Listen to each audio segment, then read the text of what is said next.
Bonjour à toutes et à tous. Donc déjà, une petite précision par rapport à l'entraînement qui sera ouvert au public et aux médias tout à l'heure.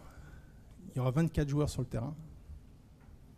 William Saliba suit un programme individualisé, donc il ne s'entraînera pas avec le groupe. Et Théo Hernandez...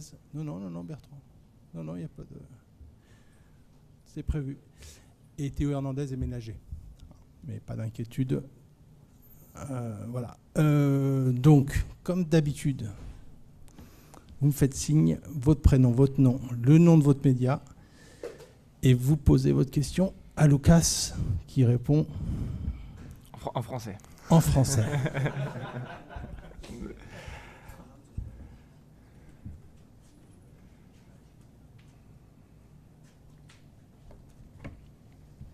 Bonjour Lucas, Bertrand Latour, Infosport Plus, Canal+. Petite question pour savoir si les leçons ont bien été retenues. Est-ce que la France est la grande favorite de ce mondial pour vous? Et deuxième question, quel statut vous attendez à avoir en équipe de France pendant ce mondial? Merci. Vous me cherchez déjà depuis le début comme ça? Non, mais non. Après, c'est vrai que voilà, on a une superbe équipe. C'est vrai qu'on n'est pas la seule superbe équipe dans cette compétition. Il y en a plein, mais on se prépare bien. On se met dans les meilleures conditions pour débuter ce premier match contre le Sénégal qui va être un match très compliqué. On est conscient de ça et il va falloir il nous reste encore 4 jours pour bien nous préparer pour commencer cette compétition des meilleures des manières en affrontant ce match des meilleures des manières aussi.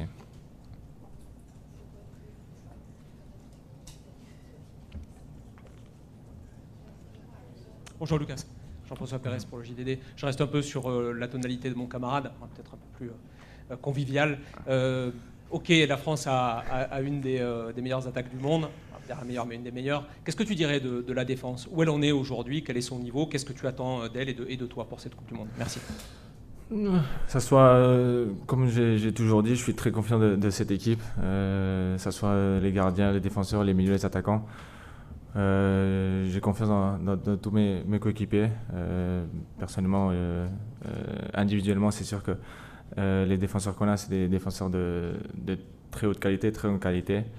Et je pense que voilà, on est tous prêts, on a tous envie de que cette compétition débute, que cette compétition commence. Et on est pas mal de défenseurs, pas mal de milieux, pas mal d'attaquants. Et il y a beaucoup de qualité dans cette équipe. On sait qu'il y a beaucoup de concurrence. Et le plus important, c'est de rester concentré, de rester serein et de savoir qu'à tout moment, l'opportunité peut arriver à tout le monde. Alors il va falloir rester concentré, rester serein tout le long de cette compétition. Bonjour Lucas, Julien Fourreau pour Radio France. Hier, vous avez effectué votre premier entraînement. Comment ça s'est passé par rapport au climat, la chaleur, l'humidité est-ce que ça demande une adaptation particulière? Merci beaucoup. Ouais, c'est vrai que c'est différent à l'Europe, c'est différent à la France surtout. La chaleur et l'humidité qui est ici, hier on a pu l'évoquer avec cette chaleur. Mais on est prêt.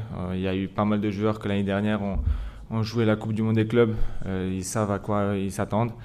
Et par rapport à ceux qui n'ont pas eu cette opportunité de jouer, hier ils ont vu ça, que ça allait être très chaleureux. Mais on est conscient qu'on doit bien s'hydrater. On va avoir cette pause aussi pendant les matchs.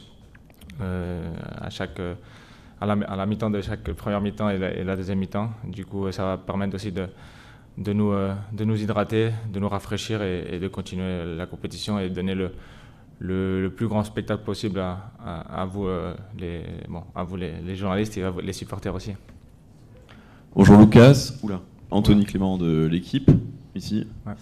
Tu côtoies Ousmane Dembélé au PSG en équipe de France. Il y a beaucoup de questions des différences dans son rôle entre la sélection et le club. Pour toi, avec ton regard de coéquipier, est-ce que tu peux nous expliquer, selon toi, quelles sont les principales différences qu'il doit faire de différent en équipe de France par rapport au PSG dans la façon d'occuper l'axe?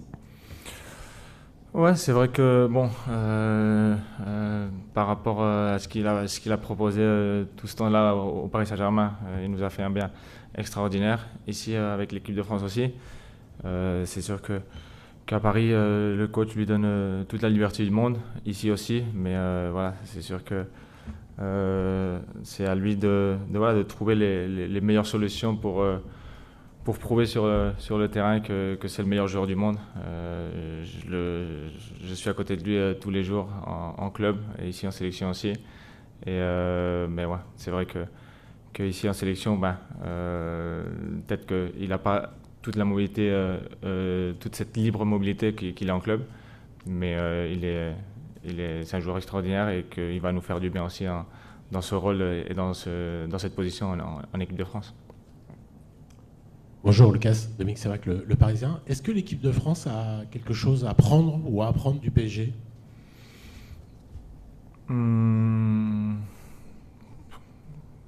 Après, l'équipe de France, c'est la nation, c'est la sélection. Je pense qu'il y a des très grands joueurs aussi, comme au Paris Saint-Germain. Mais après, c'est vrai qu'on ne peut pas comparer un club qu'une sélection. Les automatismes, les entraînements, le quotidien, c'est totalement différent en sélection qu'en club. Par rapport à ça, c'est parce que aussi on n'a pas le même temps, on n'a pas les mêmes entraînements, on n'a pas les mêmes méthodes aussi d'entraînement en sélection qu'en club. Mais après, voilà, c'est vrai que c'est à nous de nous adapter et donner le meilleur pour cette sélection. Et comme on a déjà fait auparavant, continuer ce chemin pour cette Coupe du Monde en 2026. Bonjour Lucas, Valentin Jamin pour RMC Sport. Question sur votre gardien Mike Maignan qui va connaître sa première Coupe du Monde. Plus sur son rôle dans le groupe, dans le vestiaire, vous l'avez vu grandir, j'allais dire. Comment il se comporte? Parce que nous, on ne le voit pas forcément beaucoup devant les médias, on a peu d'infos sur lui. Comment il est en tant que peut-être leader ou pas d'ailleurs dans ce groupe? Merci beaucoup. Oui, bien sûr. C'est un excellent gardien, c'est une excellente personne. Dans le vestiaire, c'est quelqu'un qui donne son avis, qui donne sa parole, qui aime bien parler. C'est un leader dans ce groupe et on lui fait tous une confiance énorme parce qu'on connaît ses qualités et c'est un super gardien. Hola Lucas, Ivana, para Telemundo.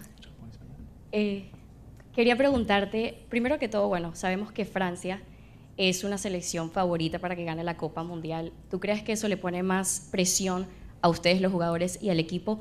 ¿Y crees que también estás cumpliendo el sueño de tu padre que jugó fútbol pero nunca logró ir a una Copa Mundial? Y si puedes responderle en inglés, te lo agradecería, pero en español.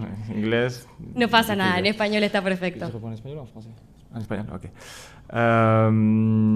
Sí, es cierto que al igual que nosotros hay muchas selecciones favoritas. Creo que no somos la única, pero al final ser favorita o no favorita no depende de solo decirlo, sino de mostrarlo en el campo, en el terreno de juego, y todo pasa pues para empezar ese primer partido el 16, demostrar que estamos listos, que somos ambiciosos y que obviamente queremos ir paso a paso, pero llegar lo más lejos posible. Y respecto a la segunda, pues sí, creo que es el sueño de toda persona, ¿no? Poder jugar un mundial y gracias a Dios pues puedo jugar mi tercer mundial así que muy contento y muy agradecido a todo esto. Lucas, bonjour, tout au fond, ici à ta gauche, je suis là. Clément Dresse, beIN Sport, tu évolues en club avec Désiré Doué et Bradley Barcola, souvent sur leur côté. Est-ce que tu peux nous expliquer de ton point de vue, un peu derrière eux, quelles sont les différences de profil que tu vois? Est-ce que ça implique défensivement de jouer avec l'un ou de jouer avec l'autre? Merci. C'est deux joueurs avec une qualité extraordinaire. Ils le montrent à chaque match. Moi, j'ai la chance d'évoluer avec eux au Paris Saint-Germain. Après, ces deux joueurs, Dess, c'est plus un joueur technique qui va avoir le ballon au pied, qui va pouvoir faire bien contre à tout moment. Bradley, c'est plus un joueur qui va prendre cette profondeur avec une vitesse. Je le connais en entraînement. Je l'ai souffert. Qui va à 2000 à l'heure. Alors voilà, c'est deux joueurs extraordinaires. Maintenant, ça va être ça va être une décision du coach, mais c'est vrai que ce soit Bradley, Dess, enfin bref, tous les attaquants, c'est des attaquants avec une qualité énorme et personnellement, ouais, voilà, c'est ça la différence entre Dess et Brad. Brad plus la profondeur, Dess dans les pieds, mais techniquement il a un niveau extraordinaire aussi. Bonjour Lucas, Philippe Sanfourche pour RTL. Depuis 2018, tu côtoies en sélection Kylian et Ousmane, en club également, tu as joué avec les deux, tu les connais très bien. Est-ce que tu peux nous parler de leur relation? On a l'impression que c'est quelque chose de très particulier, de très fort. Là, on a vu qu'Ousmane défendait encore beaucoup Kylian, à une époque c'était l'inverse. Il y a quelque chose de très fraternel entre les deux. Est-ce que tu peux nous le décrire un peu? Oui, bien sûr. C'est deux joueurs, c'est deux personnes avant tout qui s'entendent extrêmement bien, qui sont sur le terrain, ils sont toujours ensemble, en dehors du terrain aussi. Ils font des blagues à table, tous les jours ils sont à côté. Du coup, c'est deux joueurs que j'aime bien, que je les apprécie beaucoup, que je m'entends très bien aussi avec eux. Et ouais, ils ont une relation très, très proche. C'est vrai que la première année qu'on est arrivé au Paris Saint-Germain, Ousmane et moi, on s'est encore plus rapproché de Kylian. Et au moment où Kylian il est parti de Paris, je ne dirais pas toutes les semaines, mais allez, presque tous les 15 jours, on l'a au téléphone, que ce soit avec Ousmane ou avec moi. Et ouais, ils ont une relation en dehors du foot aussi très très proche. Je peux vous le garantir. Estali pour la chaîne L'Équipe, justement pour rebondir sur ses propos, Ousmane Dembélé a estimé que parfois les critiques étaient excessives envers Kylian Mbappé, que c'était injuste, que les gens en faisaient trop. Est-ce que tu trouves que globalement les médias, les observateurs sont trop sévères avec Mbappé ou pas du tout? Tu comprends les... Après, je pense que ouais, Kylian, vous le connaissez tous, c'est un joueur différentiel, c'est un joueur extraordinaire. Après, c'est vrai que quand tu es Kylian Mbappé, ton focus, tout le monde te regarde beaucoup plus avec la loupe, on va dire. Tout ce que tu fais sur le terrain, en dehors du terrain. C'est vrai que c'est jamais facile d'être Kylian Mbappé. Mais pour moi, c'est quelqu'un que j'apprécie beaucoup, que j'aime beaucoup.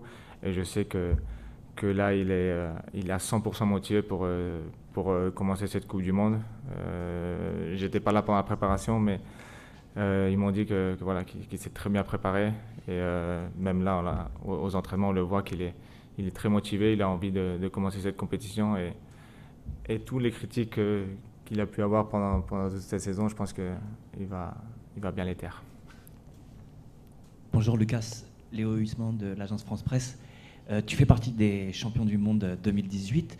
Qu'est-ce que ça apporte dans ce groupe et qu'est-ce que tu essaies d'apporter en termes d'expérience à ceux qui découvrent la Coupe du Monde ou ceux qui n'ont pas encore de titre? Être comme je suis, hein, quelqu'un de très allègre, très ouvert, toujours souriant. Bien sûr, sur le terrain, à l'entraînement, très compétitif. Montrer qu'une Coupe du Monde, c'est la plus belle compétition au monde pour un joueur de foot. Il y a rien de plus grand que ça. Et de profiter chaque jour. Parce que c'est vrai que voilà, même si tu joues pas, bien sûr, quand tu joues, tout est génial, tout est fantastique. Mais quand tu joues pas, c'est vrai que tu peux dire j'ai envie de jouer, je dois jouer et tout. Mais le plus important, c'est d'être là. De savoir qu'on a une chance extraordinaire de pouvoir être dans une Coupe du Monde. Et c'est à nous de profiter chaque jour, profiter chaque entraînement, profiter chaque interview avec vous. Parce que c'est vrai que c'est des moments uniques. C'est des moments uniques qu'on va garder à vie. Et le temps et le foot passent très vite. Alors c'est le plus important, c'est ça, c'est de bien profiter et d'être sérieux sur le terrain et en dehors du terrain parce que on a une chance extraordinaire d'être là. Bonjour Lucas, je suis là. Hugo Delon du journal L'Équipe. Tu as été sélectionné en tant qu'axial gauche précisément, mais tu as joué au poste de latéral en club derrière Nuno Mendes cette saison. Et en 2026, tu as enchaîné les prestations qui étaient vraiment consistantes. Est-ce qu'aujourd'hui, tu te dis, compte tenu de la concurrence entre Lucas Digne et ton frère Théo à gauche, qu'il y a une carte à jouer à ce poste-là? Est-ce que tu te dis, voilà, je suis prêt à jouer au poste de latéral gauche titulaire en équipe de France? Je me dis rien. Je suis là pour l'équipe. Je ferme aucune porte. C'est vrai que il m'a appelé, le coach m'a appelé plus pour être dans l'axe, mais bien sûr que si il a besoin de moi à gauche, je vais être là à 100% pour tout donner pour ce pays, pour ce maillot. Et je suis ouvert à tous les postes. Alors il n'y a aucun souci pour ça.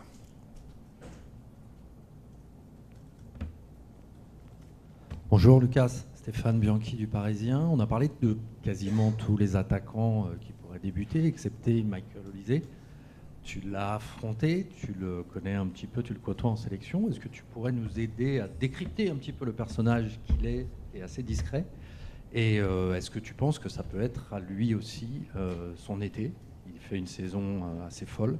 Est-ce qu'il doit confirmer là durant cette Coupe du Monde?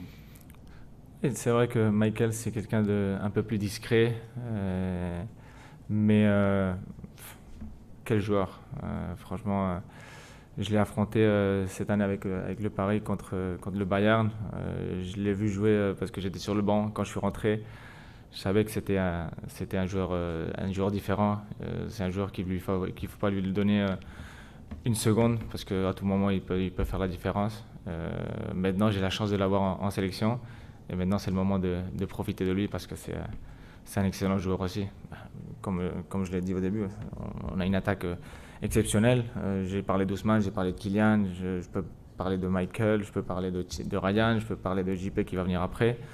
Enfin bref, on a une qualité extraordinaire, mais la qualité, c'est pas tout dans une Coupe du Monde. Il va falloir être performant dès le début. Et tout va se passer par ce premier match, le 16 face au Sénégal. Bonjour Lucas, ici Arthur Picard pour Sud-Ouest. Comment est-ce que vous occupez votre temps libre dans un hôtel en plein centre-ville, voilà, sans vraiment de jardin, sans extérieur?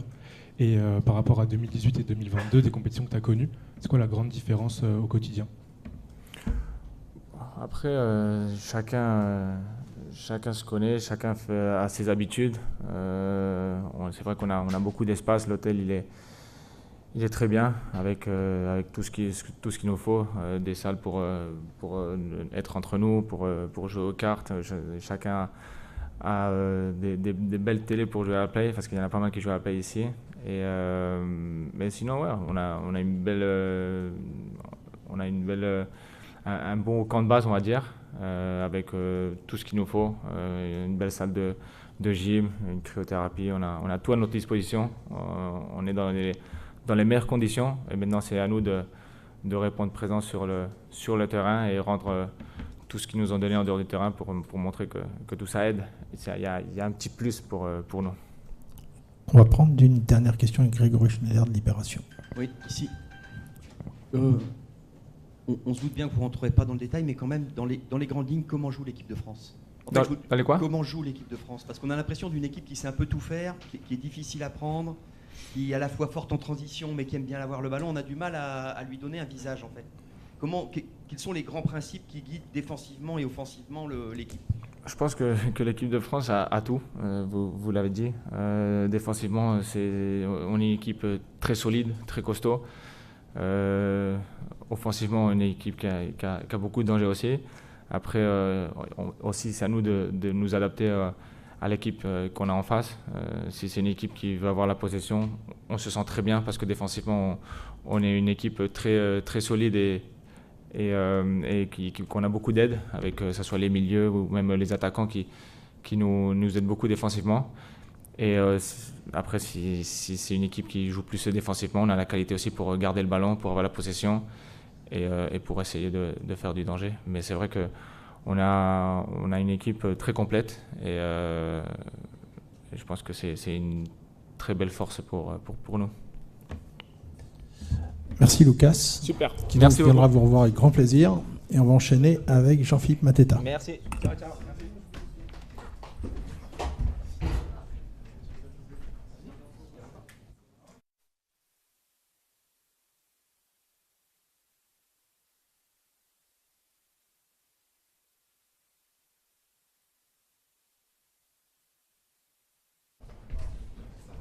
Ça a été, hein? Le studio, ça a été? Ouais, ça a été. Tout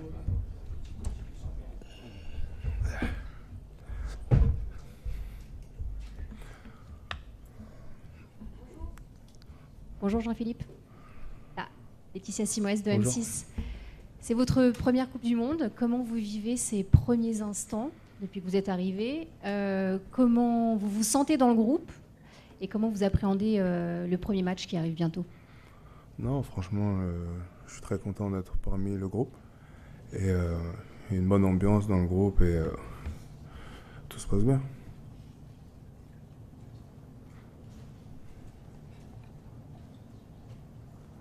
Bonjour, Jean-François Pérez pour le JDD. Tu as eu une carrière qui n'a pas forcément été aussi facile et longiligne que d'autres internationaux. Tu es là aujourd'hui, c'est formidable. Est-ce que tu te considères, est-ce que tu as envie d'être un joueur inspirant, comme on dit aujourd'hui, pour les gosses qui jouent au foot? Et est-ce que tu le vis toi aussi comme ça, le fait d'être là, ici, avec nous à cette Coupe du Monde aux États-Unis? Merci. Tous les jours, j'essaye de bosser très dur et après, si des jeunes me prennent pour exemple, avec plaisir. Jean-Philippe, bonjour. Louis Vix, Infosport Plus, Canal Plus. À quel point il fait chaud, à quel point c'est difficile pour vous de s'adapter? Et Lucas, avec son expérience, parlait de l'importance d'être un groupe et de gérer les frustrations que parfois peuvent générer des gens qui, comme vous, sont titulaires en club mais qui ne le sont pas en sélection. Comment on se prépare à ça? Merci. Ouais, il fait chaud, mais après, on va s'acclimater. Après, avec aussi le décalage horaire, c'est pas facile, mais bon, aujourd'hui, ça va être le deuxième entraînement, je me sens déjà mieux et ça va le faire. Bonjour Jean-Philippe, Adrien Chantogolet du Parisien. Tu es certainement le joueur qui connaît le plus Michael Olise parce que tu l'as côtoyé aussi bien en club qu'avec la sélection olympique.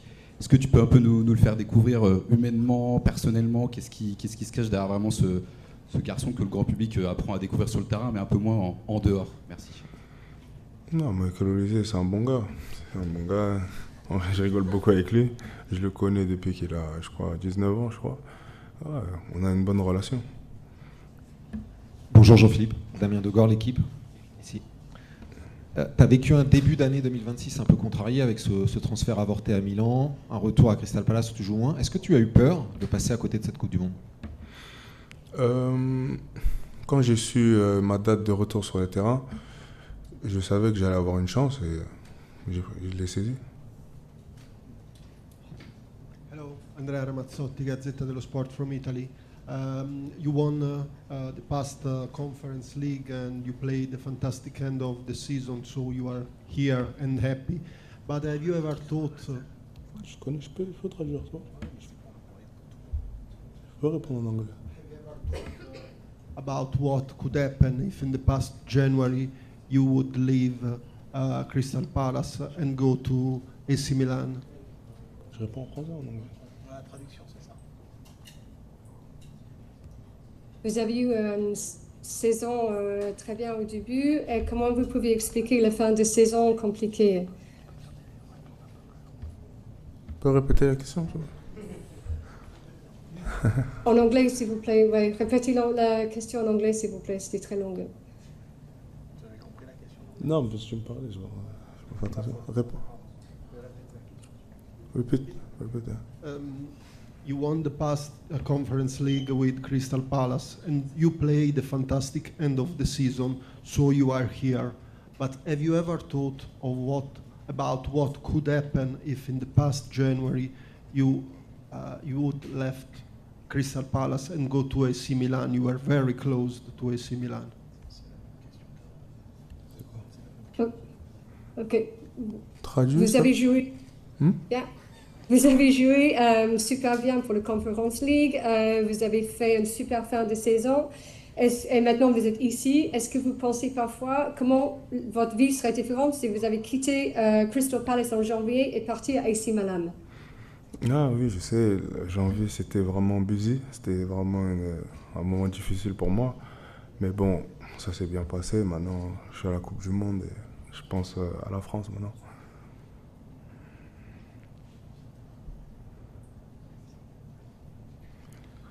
Christian Monge from Dagbladet in Norway. Who do you think is the strongest opponent in the group? And do you think this group is the toughest in the World Cup? Qui pensez-vous est le plus difficile comme adversaire? Et est-ce que vous pensez que ce groupe est le plus difficile dans le Coupe du Monde? Oui, je pense qu'on a un très gros groupe et tous les pays dans le groupe, ils sont très difficiles et il faudra être très concentré pour les 3 équipes.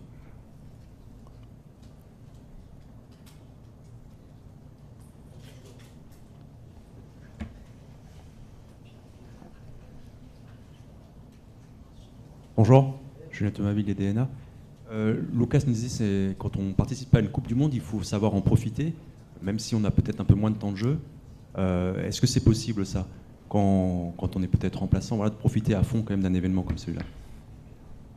Oui, je vais profiter de chaque moment. Et là, déjà aujourd'hui, j'en profite énormément et on verra ce que l'avenir nous réserve.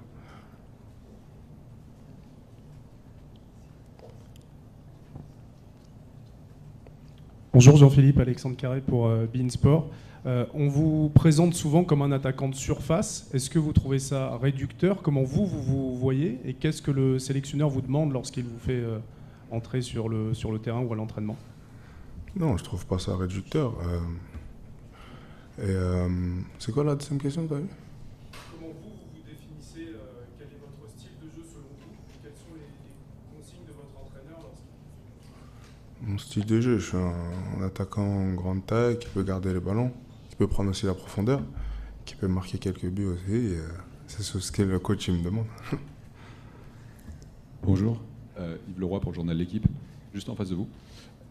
Aujourd'hui, c'est l'entraînement public. À quoi vous vous attendez? Comment vous trouvez l'accueil ici? Est-ce que c'est important de croiser aussi des supporters, alors qu'il y en a peut-être moins que sur d'autres compétitions ou au quotidien? Attends, c'est vrai pas. Aujourd'hui, c'est l'entraînement ouvert au public, le seul de la compétition a priori. Comment vous percevez les échanges que vous avez à la sortie de l'hôtel? Il y a un peu de monde. Est-ce que vous vous attendez à croiser beaucoup de Français ici? Et est-ce que c'est important pour vous de sentir un soutien quand on est un peu éloigné de son pays? Oui, c'est important. C'est important pour nous, ça nous donne beaucoup d'énergie. Et, c'est important le contact avec la population.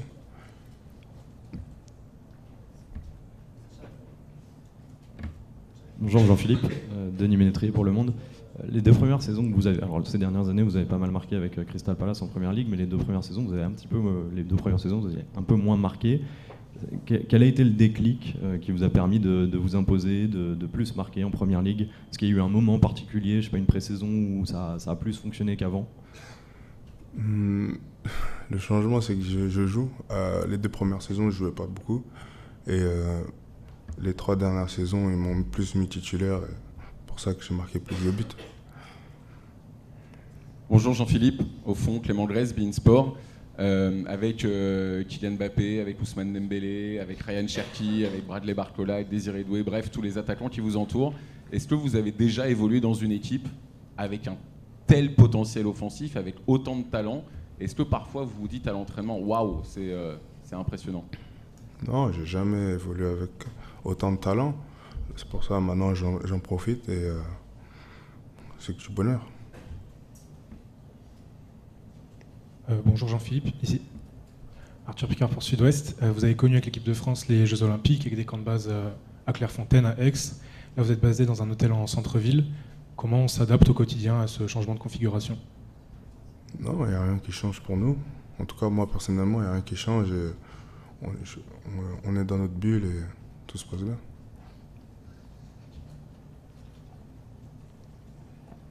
Bonjour Jean-Philippe, Martin Mosnier d'Eurosport.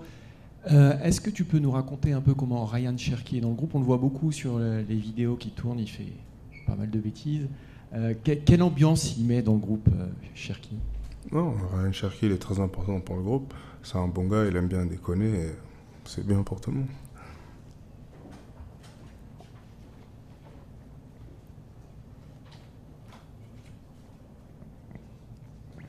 Bonjour Jean-Philippe, bonjour de NetEasy.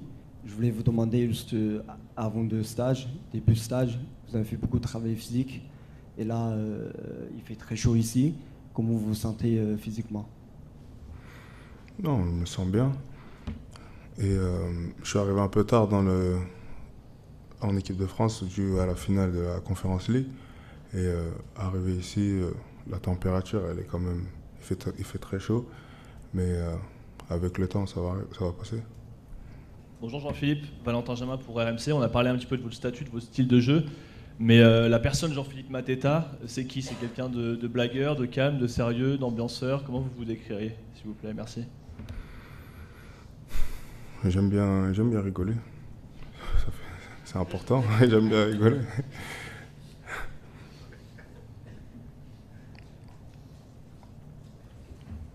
On va prendre une dernière question. Juste là. Bonjour, je m'appelle Gentil, je viens du Rwanda. Quel est votre message aux supporters de France qui habitent en Afrique, spécialement au Rwanda? Quoi? Je n'ai pas entendu. Le message des supporters qui supportent France, mais qui habitent en Afrique, précisément au Rwanda. Il y a beaucoup de supporters français au Rwanda. Je viens du Rwanda. Votre message aux supporters? On est très content d'avoir des supporters français au Rwanda et j'espère qu'ils vont nous suivre. Jean-Philippe, le micro fonctionne. Donc vous pourrez suivre en tout cas l'entraînement à partir de 15h30. Il y a Yann et Stéphane pour vous guider. Voilà, à tout à l'heure et merci.